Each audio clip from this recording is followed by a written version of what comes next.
بسم اللہ الرحمن الرحیم۔ حضرت حسن بصری رحمۃ اللہ علیہ کا دنیا کو ترک کرنا۔ تذکرۃ الاولیاء۔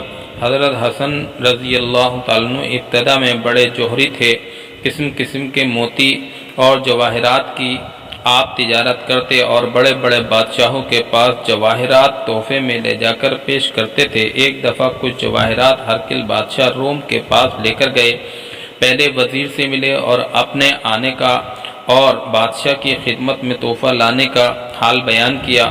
وزیر نے کہا، کل تو بادشاہ کو ایک نہایت ضروری کام ہے، اصلاً فرصت نہ ہوگی اور وہ کام دیکھنے کے قابل ہیں۔ حضرت حسن بصری رحمۃ اللہ علیہ نے کہا کہ میں ضرور دیکھوں گا۔ وزیر نے حضرت حسن رحمۃ اللہ علیہ کو لے جا کر ایک جگہ میدان میں ٹھہرایا، جس میدان میں ایک خیمہ زری کا قائم تھا۔ اس کے آس پاس اعلیٰ درجے کے مخمل کا فرش تھا۔ خیمے کے تنابیں زری کی تھیں اور اس کی چوبیں چاندی کی تھیں، میخیں سونے کی تھیں۔ نہایت قابل دید منظر تھا۔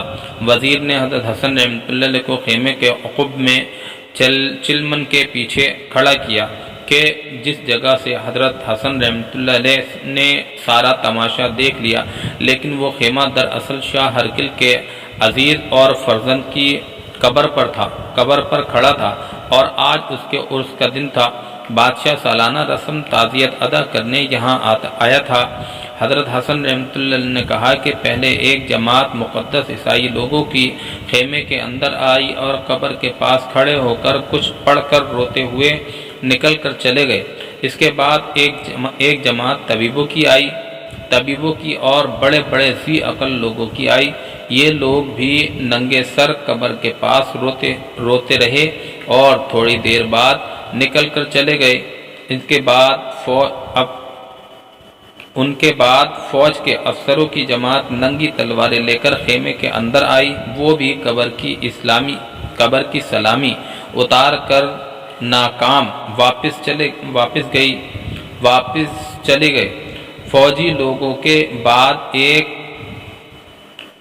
نوجوان عورتیں حسین عورتوں کا ایک دستہ آیا، جن کے سر کے بال کھلے تھے۔ ان کے ہاتھوں میں سونے کی تھالیاں تھیں جن میں موتی اور جواہرات بھرے تھے۔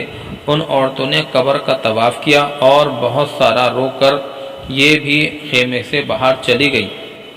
ان سب کے بعد خود بادشاہ خیمے کے اندر آیا اور قبر کے پاس کھڑا ہو کر کہنے لگا، اے فرزند، تو مجھے دنیا میں سب سے زیادہ پیارا تھا، مگر افسوس کہ تو مر گیا۔ مگر مجھے یہ معلوم ہو جائے کہ جس نے تیری جان لی ہے وہ راہبوں اور عابدوں کی سفارش سے، ان کی دعا کی برکت سے تیری جان کو واپس کر دے گا، تو یہ بڑے بڑے راہب عابد اس کام کے لیے تیرے پاس حاضر ہیں، مگر میں یہ جانتا ہوں کہ ان کی دعا سے کچھ نہ ہوگا۔ اگر مجھے یہ معلوم ہو جائے کہ عقل مندوں یا طبیبوں کی تدبیر کرنے سے تیری جان تجھے خدا بخش دے گا، تو یہ بہت بڑی جماعت طبیبوں کی اور دنیا بھر کے عقل مندوں کی تیری قبر کے پاس کھڑی ہے اور تیری رہائی کی تدبیر کرنے کو موجود ہے، مگر میں جانتا ہوں کہ تجھے ایسے زبردست نے مارا ہے کہ اس کے سامنے کسی کی تدبیر کارگر نہیں ہوتی۔ اے فرزند، اگر مجھے یہ معلوم ہو جائے کہ جس نے تیری جان نکالی ہے وہ کسی بڑی فوج سے ڈر کر تجھے چھوڑ دے گا، تو یہ کثیر فوج اور فوج کے افسر تجھے قید سے چھڑانے کو تیری قبر کے پاس موجود ہیں، لیکن جس نے تجھے قید کیا ہے وہ ایسا زبردست خدا ہے کہ کوئی قوم اس کے سامنے کوئی ہستی نہیں رکھتی۔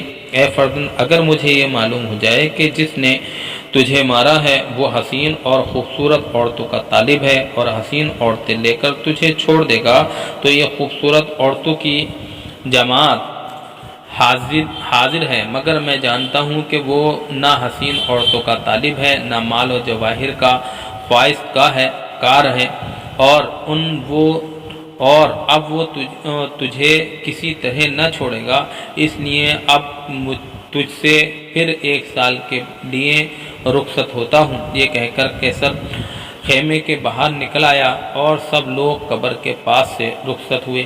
حضرت حسن بصری رحمۃ اللہ فرماتے ہیں اس واقعے کو دیکھ کر میری طبیعت یکلخت دنیا سے ہٹ گئی اور آئندہ میں نے دنیا کے جواہرات بیچنے چھوڑ کر آخرت کے جواہرات خریدنے شروع کر دیے۔ اللہ